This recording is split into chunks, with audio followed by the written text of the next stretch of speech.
శ్రీ పట్టి విక్రమార్క గారు, మంత్రివర్గ సహచరులు మిత్రుడు పొన్నం ప్రభాకర్ గారు, పార్లమెంట్ సభ్యులు, శాసన సభ్యులు, చీఫ్ సెక్రటరీ గారు, సింగరేణికి సంబంధించిన ఉన్నతాధికారులు, అదేవిధంగా రాష్ట్ర ప్రభుత్వానికి సంబంధించిన ఉన్నతాధికారులు, ఈ కార్యక్రమంలో నిజమైన కథానాయకులు, యూపీఎస్సీ నిర్వహించిన సివిల్ సర్వీసెస్ పరీక్షల్లో ప్రిలిమ్స్ పాస్ అయ్యి మెయిన్స్కు ప్రిపేర్ అవుతున్న విద్యార్థులందరికీ, పాత్రికేయ మిత్రులకు ఈ కార్యక్రమానికి స్వాగతం పలుకుతున్నాను.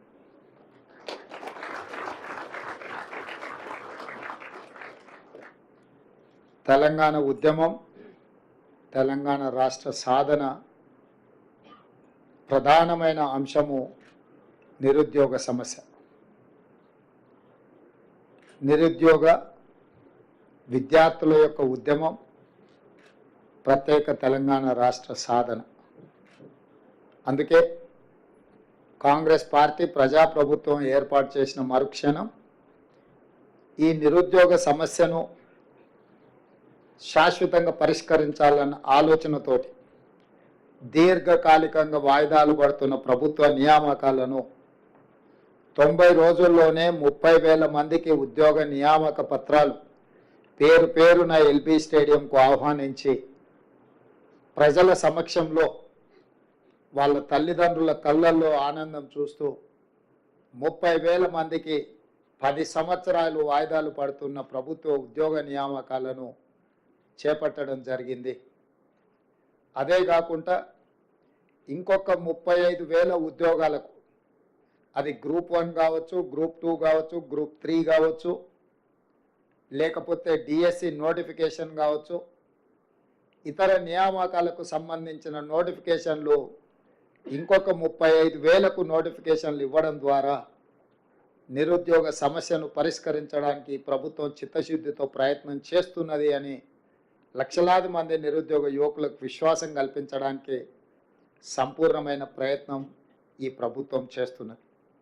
అదేవిధంగా రాష్ట్ర స్థాయి నియామకాలనే కాకుండా దేశ స్థాయిలో, అది కేంద్ర ప్రభుత్వ సర్వీసులకు సంబంధించి కావచ్చు, పబ్లిక్ సర్వీస్ కమిషన్కు సంబంధించి కావచ్చు, తెలంగాణ రాష్ట్రం నుంచి అత్యధికంగా ఈ ప్రాంత నిరుద్యోగ యువత పోటీ పరీక్షలలో పోటీపడి అందులో ఉత్తీర్ణులై ఈ దేశ నిర్మాణంలో, ఈ దేశం అభివృద్ధిలో మీరు భాగస్వాములు కావాలి, తెలంగాణ ప్రతిష్ట పెరగాలి, తెలంగాణకు సంబంధించిన మీరందరూ మా కుటుంబ సభ్యులుగా మేము భావించి, కుటుంబ పెద్దలుగా మా పట్టి విక్రమార్క గారు సింగరేణి సంస్థ నుంచి ఒక ప్రత్యేకమైన కార్యక్రమాన్ని రాజీవ్ గాంధీ సివిల్స్ అభయహస్తం కార్యక్రమం ద్వారా మీకు ఒక ఆత్మవిశ్వాసాన్ని పెంచడానికి, ఈ రాష్ట్ర ప్రభుత్వం మమ్మల్ని అనాథలుగా వదిలేయలేదు, మా పట్ల కుటుంబ బాధ్యత పోషిస్తుంది అని మీకు నమ్మకం కలిగించడానికి ఈ కార్యక్రమాన్ని ఏర్పాటు చేయడం జరిగింది. చాలామందికి ₹1,00,000 పెద్ద విషయమా అని అనుకొని ఉండొచ్చు, లేదా కొంతమంది పేదలకు ₹1,00,000 కూడా గొప్ప విషయంగా కూడా ఆర్థిక ప్రయోజనం కింద కనిపించవచ్చు. కానీ మా ప్రభుత్వం యొక్క ఉద్దేశము ఆర్థిక ప్రయోజనానికంటే కూడా, ఆర్థిక సహాయానికంటే కూడా మీరు మాకు కావలసిన వాళ్ళు, మేము మీ పట్ల ఎప్పుడు సహాయం అందించాలన్న ఆలోచనతోటి మీరు రాణిస్తే, మీరు ఇందులో ఎంపికై వివిధ రాష్ట్రాలకు, ఈ దేశానికి సేవలు అందిస్తే తెలంగాణ ప్రతిష్ట పెరుగుతుంది, మీరు మా కుటుంబ సభ్యులు అని మీకు విశ్వాసం కల్పించడానికి ఈ ప్రభుత్వం మీది, మీకోసమే ఆలోచన చేస్తుందని ఒక నమ్మకం కలిగించడానికి ఈ కార్యక్రమాన్ని ప్రధానంగా చేపట్టడం జరిగింది. మీకు తెలుసు, చాలా కాలం సచివాలయం లేదు. సచివాలయం వచ్చిన తర్వాత ఎవరిని రానివ్వకుండా పోలీసుల పహారాల మధ్యలో కాపలా కాసేది. ఒకప్పుడు నేను వచ్చినా సీతక్క వచ్చినా ఎవరం ఇందులో అధికారులను కలవడానికి వస్తే బయటనే పోలీసులు అరెస్ట్ చేసి తీసుకెళ్ళి పోలీస్ స్టేషన్లలో నిర్బంధించే పరిస్థితి. అక్కడి నుంచి ఈరోజు ఈ సచివాలయం తెలంగాణ ప్రజలది, మీలాంటి వాళ్ళందరూ ఇందులోకి రావచ్చు, ఇది మనది అని ఒక నమ్మకం కలిగించడానికి ప్రత్యేకంగా సచివాలయంలోనే ఈ కార్యక్రమాన్ని ఏర్పాటు చేద్దామని ఉప ముఖ్యమంత్రి గారు సూచన చేయడం, మేము ఆమోదించి మిమ్మల్ని అందరినీ కూడా ఇక్కడికి ఆహ్వానించడం జరిగింది. ఈరోజు నా సూచన ఒకటే, మీ అన్నగా మీరు ప్రిలిమ్స్ క్లియర్ చేయడమే కాదు మెయిన్స్ క్లియర్ చేసి ఇంటర్వ్యూలలో కూడా సెలెక్ట్ అయ్యి తెలంగాణ ప్రతిష్ట పెంచాలి. ఈరోజు బీహార్, రాజస్థాన్ ఇతర రాష్ట్రాల నుంచి అత్యధికంగా ఐఏఎస్లు, ఐపీఎస్లు, ఐఆర్ఎస్లు, ఐఎఫ్ఎస్లు ఇతర అధికారులుగా ఎంపికై వాళ్ళు ఈ దేశ సేవలో కానీ అత్యధికంగా భాగస్వాములు తీసుకుంటున్నారు. మరి అన్ని రకాలుగా ముందంజలో ఉన్న తెలంగాణ రాష్ట్రం నుంచి మనం ఎందుకు రాణించకూడదు, మన పిల్లలు ఎందుకు ఎంపిక కాకూడదు అన్న ఆలోచనతోటి మన వాళ్ళను, మన కుటుంబ సభ్యులను ప్రోత్సహించడానికి ఈరోజు ఈ కార్యక్రమాన్ని తీసుకున్నాం. మీకు సంపూర్ణంగా విశ్వాసం కల్పిస్తున్నది రాష్ట్ర ప్రభుత్వం. ఈ ప్రభుత్వం మీది, మీకు అండగా నిలబడుతుంది. మీరు ఏమాత్రం ఆలోచన చేయకుండా పరిపరి విధాలుగా మీరు ఆలోచన చేయాల్సిన అవసరం లేదు. పరీక్షల మీదనే దృష్టి పెట్టండి, రాణించండి, ఎంపిక అవ్వండి. తద్వారా మీ తల్లిదండ్రులకు, మీ గ్రామానికి, మన రాష్ట్రానికి ఒక గౌరవం పెరుగుతుంది. ఆ విధంగా మీరు ముందుకు వెళ్ళాలని తెలియజేస్తూ, అదేవిధంగా బట్టి విక్రమార్క గారు కొన్ని అంశాలను ప్రస్తావించారు. యంగ్ ఇండియా స్కిల్స్ యూనివర్సిటీ గురించి.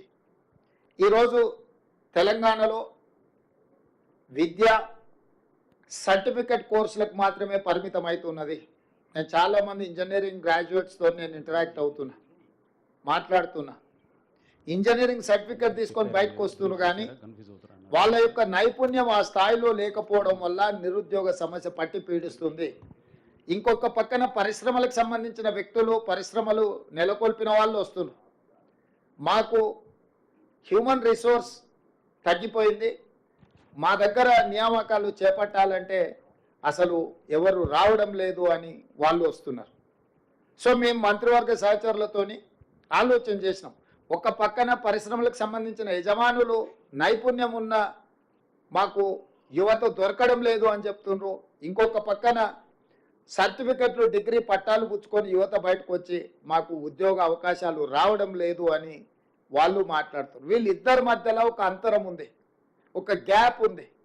ఆ గ్యాప్ ఏంటంటే సర్టిఫికెట్ తీసుకొని బయటకు వచ్చే వాళ్లకు వృత్తి నైపుణ్యం లేకపోవడం వల్ల, చదువుకు తగ్గ అనుభవం, చదువుకు తగ్గ శిక్షణ లేకపోవడం వల్ల ఉద్యోగ ఉపాధి అవకాశాలు వాళ్ళు కోల్పోతున్నారు. అందుకే అన్ని రకాలుగా ఆలోచన చేసి ఈరోజు యంగ్ ఇండియా స్కిల్స్ యూనివర్సిటీని ఒక ఐఎస్బి, ఒక IIIT మోడల్లో ఎవరికైతే చైతన్యం ఉన్నదో, ఎవరైతే శిక్షణ పొందాలనుకుంటున్నారో, ఎలాంటి రాజకీయ ఒత్తిడులు లేకుండా వాళ్ళకున్న నైపుణ్యాన్ని దృష్టిలో పెట్టుకొని వాళ్ళకు అవకాశాలు కల్పించాలి అని ఈ యంగ్ ఇండియా స్కిల్స్ యూనివర్సిటీని మనం ప్రారంభించుకున్నాం. దీన్ని పూర్తిగా ప్రభుత్వ అజమాయిషీలో ఉంటే అధికార దుర్వినియోగం జరిగే అవకాశం ఉందని చర్చలు జరగడం, సిలబస్ కూడా ఎప్పటికప్పుడు మార్చుకోవాల్సిన అవసరం ఉంది. కాబట్టి ఆ సిలబస్ను నిర్ణయించాలంటే కూడా ప్రభుత్వంలో ఆలస్యం జరుగుతుందని కొంతమంది విఘ్నులు సూచన చేయడంతో కంప్లీట్గా ఇండస్ట్రీ డ్రివెన్ యూనివర్సిటీగా మనం ఈరోజు నిర్ణయం తీసుకున్నాం. దీంట్లో Mahindra group of companies chairperson Anand మహీంద్రాని ఈ యూనివర్సిటీకి చైర్పర్సన్గా మనం ఈరోజు వారిని రిక్వెస్ట్ చేయడం జరిగింది. తెలంగాణ రాష్ట్ర ప్రభుత్వం నుంచి ఈరోజు మహీంద్రా యూనివర్సిటీని ఎవరైతే నడుపుతున్నారో వాళ్ళని యంగ్ ఇండియా స్కిల్ యూనివర్సిటీకి చైర్పర్సన్గా మనం రిక్వెస్ట్ చేస్తే వారు ఆమోదించారు. ఈరోజు IIIT చైర్పర్సన్గా పనిచేసిన శ్రీనిరాజును కో చైర్పర్సన్గా పెట్టినాం. వివిధ పరిశ్రమలు, రెడ్డి ల్యాబ్స్ కావచ్చు, SBI బ్యాంక్ కావచ్చు, అదానీ గ్రూప్ కావచ్చు, ఇతర కీలకమైన పరిశ్రమలకు సంబంధించిన వ్యక్తులందరినీ కూడా ఇందులో బోర్డ్ ఆఫ్ డైరెక్టర్స్గా మనం నియమించడం జరిగింది.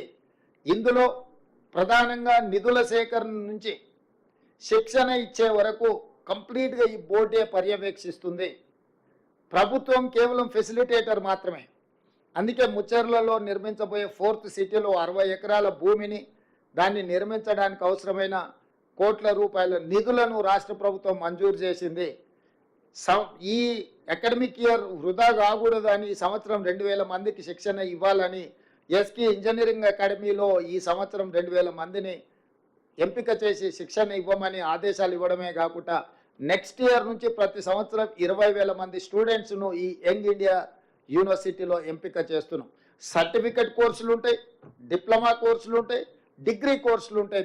ఇందులో ఉత్తీర్ణులైన వాళ్ళు డిగ్రీ నుంచి భవిష్యత్ పోటీ పరీక్షలకు కానీ ఇతర దేశాలలో చదువుకోవడానికి అవసరమైన అవకాశాలన్నీ కల్పించడానికి ఈరోజు ఆ యూనివర్సిటీని మనం తీర్చిదిద్దుతున్నాం. ఇదే కాకుండా నిన్నగాక మొన్న జరిగిన ఒలింపిక్స్లో మన దేశం యొక్క పర్ఫార్మెన్స్ ఆశించిన స్థాయిలో కానీ ప్రజలు ఊహించిన స్థాయిలో కానీ లేదు. చిన్న చిన్న దేశాలు చాలా మెడల్స్ తెచ్చుకున్నారు. కానీ 140 కోట్ల జనాభా ఉన్న ఈ దేశానికి ఒలింపిక్స్లో ఒక రకంగా అవమానం జరిగినట్టే. దీన్ని దృష్టిలో పెట్టుకొని మొన్న నేను విదేశీ పర్యటనలో భాగంగానే సౌత్ కొరియాకి వెళ్ళిన. అక్కడ sports university, south Korean sports యూనివర్సిటీకి నేను అక్కడికి వెళ్ళిన. సౌత్ కొరియాకు 32 పథకాలు వస్తే ఒక చిన్న దేశంలో 16 పథకాలు నేను వెళ్ళిన యూనివర్సిటీకి వచ్చినాయి. అందులో ఒక అమ్మాయికి 3 గోల్డ్ మెడల్స్ వచ్చినాయి ఒలింపిక్స్లో. ఒకే అమ్మాయి 3 గోల్డ్ మెడల్స్ కొట్టింది. అంటే శిక్షణ ఇవ్వడం ద్వారా, నైపుణ్యాన్ని రాబట్టడం ద్వారా ఒలింపిక్స్లో కూడా రాణించిన ఆ దేశం మన దేశానికి, మన యువతకు ఆదర్శంగా తీసుకోవాలి.